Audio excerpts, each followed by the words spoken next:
那时候马来西亚它宣传的是黄金桥梁，去年开始来马来西亚读国际学校的人井喷式的暴增。这套公寓人民币的话，差不多60万吧。现在我们去看一下吉隆坡的物价。蛮其实就很贵，到最后我拿到 PR 用了4年半，它没有什么拒绝的过程，就是漫长。Action。你的那个板儿呢？哎呀，无因为所谓。我讲话口音会变，所以我就讲北京话吧。哎呀，这是很有意思的一个点，我觉得就是变的可以对，就可以变就很酷。口音喜欢变的人是什么？应该是比较替别人考虑的人，是吧？我们这种人叫适应环境能力比较强，适合于在海外生活。说的官方一点，上高度了，上高度了。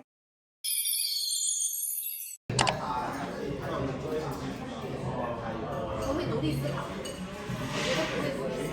我是北京人，然后1999年的时候从北京来到马来西亚读书，我应该是很早的一批，大概是第2批或者第3批中国来马来西亚读书的中国留学生。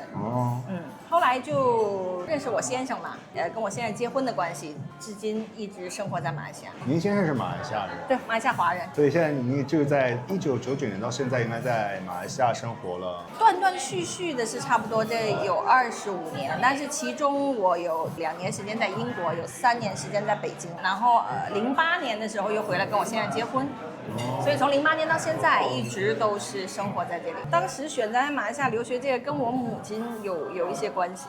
可能生活在那个北京啊北方都知道有一个百盛集团嘛，然后呢，我妈妈当时是这个百盛集团的员工，所以百盛集团本身它就是马来西亚嘛，所以她的很多前同事就一直在跟他宣传，一直在跟他讲马来西亚怎么好怎么好怎么好。那个时候就决定把我送出来读书。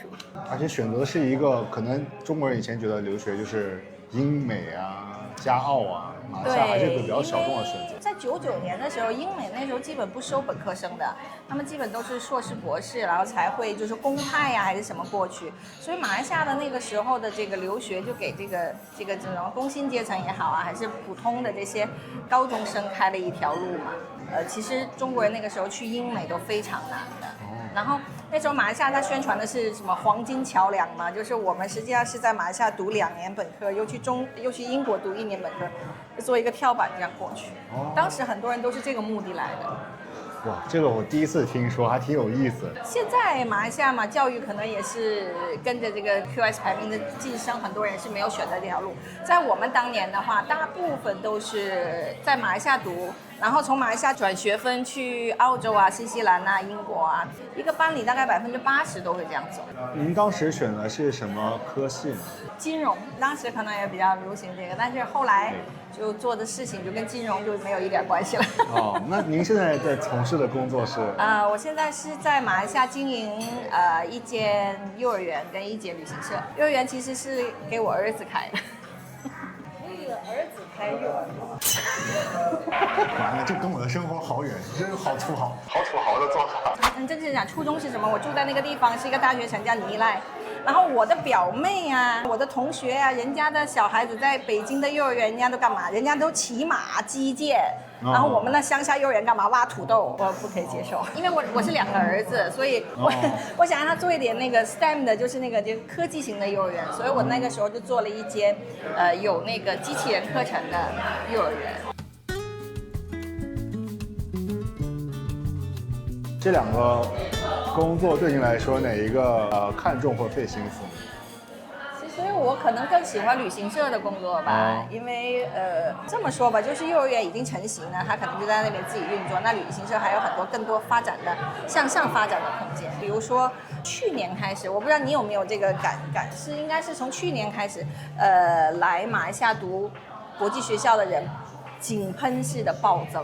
是吗？你有没有感觉到最近这边很多的陪读妈妈？昨天我们去吃饭的时候是，你有没有感觉至少坐了3、4对，都是一个妈妈带一个小孩。很多的中国家庭选择来马来西亚读国际学校，所以呢，我们的业务可能就会从单纯的入境的旅游、马来西亚人出境的旅游，包括一些游学，包括一些英语培训的旅行、游学的旅行、探校的旅行，所以它可以发挥的地方非常多。那像他们来的话，是马来西亚的，可能在教育方面是有怎么样的优势，或者特别让他们的喜欢？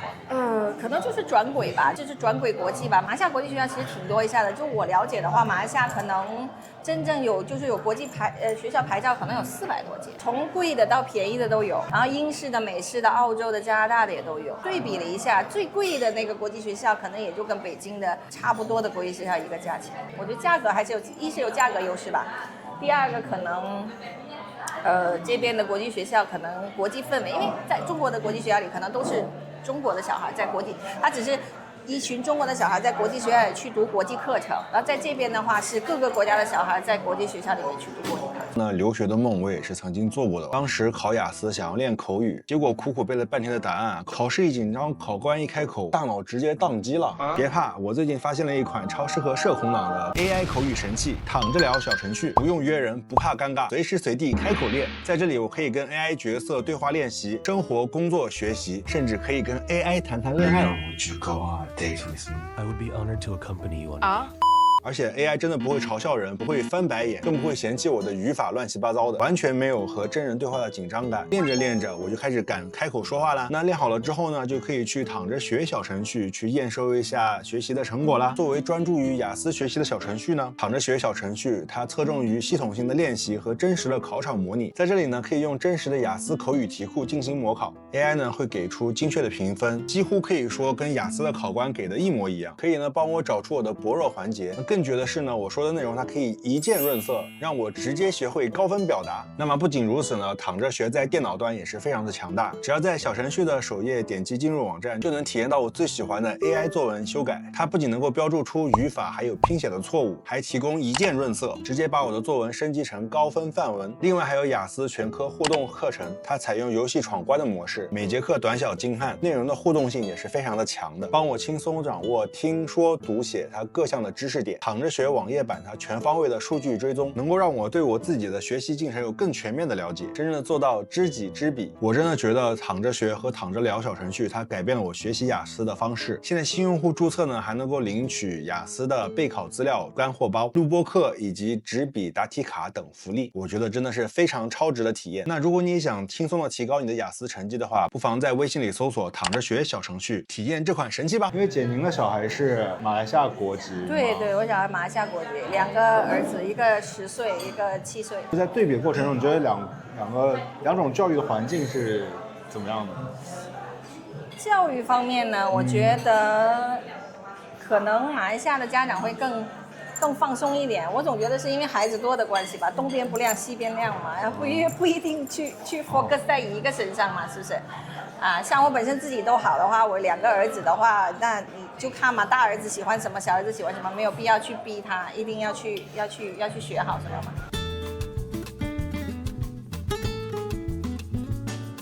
？PR 是个例，你 PR 对啊，你每个太人都不一个例了样，但不一定你符合这个条件，你 fulfill 到这个条件，你就能申请到。我申请的那一段时间，你去普查加亚，你去跟他讲，我已经结婚5年了，你给我一个表格，然后你就可以直接在柜台那边拿到表格。最近我听我朋友讲说，都申请表都不给你了，你都不知道要提什么材料了，你东西你都递不上去了，就是可能那个官员看你顺眼了，或者觉得你差不多了，他才会给你。就现在都这个好特别，对，跟国内挺像。所以真的是，我觉得这种东西。做什么就趁早吧。趁早，对，因为他也是结婚嫁到中国5年了嘛。然后我们去年前的时候问那个工作人员说怎么样可以办理永居，有几项是必须要达到的，然后其他东西是你可以越多越好。但是呢，他没有告诉你到了什么样的标准，你就可以过了。就是对，没有的。我从递材料到最后我拿到 PR 用了4年半。有不停的在补各种材料给他。没有啊，他没有补啊，就是让你就是等下一步啊，没有什么拒绝的过程，就是漫长。交了材料之后呢，你先得在就是州的那个移民局去面试，州的警察局通知你面试，然后这2个都还算快的。最慢的是他们合格了以后，他们把你的资料递到普查加亚去，那就是一个漫长的等待，那真的是1年的等。那如果1年他没有过的话，他会给你一个，他总要告诉你没过是什么原因吧？你有一个网站嘛，然后你那个网站永远是 processing，永远是在就是过程中就是它是 reject 你还有个结果嘛，没有那几年很漫长，就是你可能差不多1个月你去查一次，你永远都是在处理中的状态。你也不知道自己是哪对了哪错了。他什么也没有，他只是就是告诉你在处理中。我感觉这种是最折磨人的。反正到后面也就不想了，后面真的也就是那种，反正你没有拒绝我就放在那边了，就这么1个月的等啊。突然有一天他跟我讲卢路死了，然后批准了。所以现在是拿第2家园是比较方便的。那第2家园新的政策又没有那么友好哦，跟我父母那一届没有不太一样，但是也就是长期要在这边居住的人，不失是个选择吧。第2家园现在跟以前会怎样不一样？我听说以前是只要有钱就行，现在也是，就只是要钱多一点而已。现在是钱要的多了一点，大概要多少呢？7、80万马币，一定要买房。以前不是吗？最早的时候，你只要存钱在马来西亚的银行里面，你不要动它。我父母就是嘛，因为我父母第2家园嘛。以前的50岁以上的这个稍微高龄一点的人士才存多少钱？才存15万马币。哦，那是很方便，很便宜啊，对啊。那个时候快一点，所以我说做事情就趁早，你不能拖，放15万马币，然后就给你10年签证，挺简单的。只不过就是他又不要你语言，又不要你的什么资产，就是当然资产是要一点啦，可是这些资产也是存在你在马来西亚自己的账户里，你又不是给政府，对，到最后还不是你的，就是买个房嘛。说到这个买房，就是在马来西亚的生活成本大概怎么样？买房，特别是在吉隆坡的话，普通一套公寓的话，像您说您父母住的公寓，我父母住那套公寓，因为我住的地方是在机场附近嘛，它不能跟市区，对，人民币的话差不多60万吧。多大的面积呢？70平吧，70平吧。比如说一个中国人想在马来西亚工作，他会期待的薪资待遇跟他要面对的生活成本大概是怎样？基本上来讲的话，马来西亚中国人过来工作的就是可能你是要有一些特殊技能嘛，就是说工作签证实际上是一个特别难的难点。来这边的中国人很多都是来创业的，因为怎么说呢，你在这边工作工资水平不高的，可能吉隆坡的话平均也就3000马币这样子。3000马币。但是生活消费水准不低的哦。吃饭还好。吃饭还好，我前几天回北京嘛，跟1线城市比还好。算便宜，我觉得。但是真的少呀，你不就贵了吗？开销更大的部分在什么地方呢？马来西亚比较大的开销啊，想一想啊。其实呢，今天也是知道了刘姐还有另外一个事业，就是做餐饮。刚好她帮餐厅买菜，我们就顺便跟着快速了解一下吉隆坡的菜价到底是什么个情况。那除了房价以外呢，其实菜价也是生活成本的非常重要的一个组成部分。是当地人会来的超市。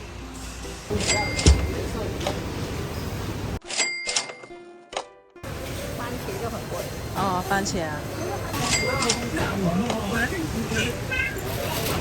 这一袋32。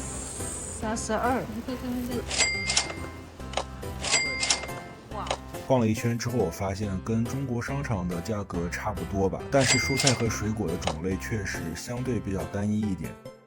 然后一些进口水果的价格相对品质来说呢也不算低，不知道大家觉得这个价格怎么样呢？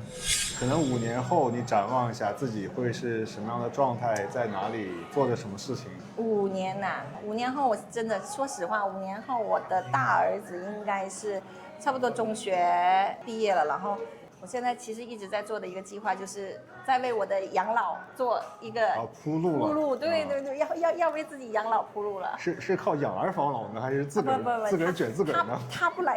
我对于生孩子这件事情，自己的概念就是，我不是让你来防老的，我是生你来陪我玩的。就是实际上，他第一次，我也第一次做妈妈，他也第一次做儿子。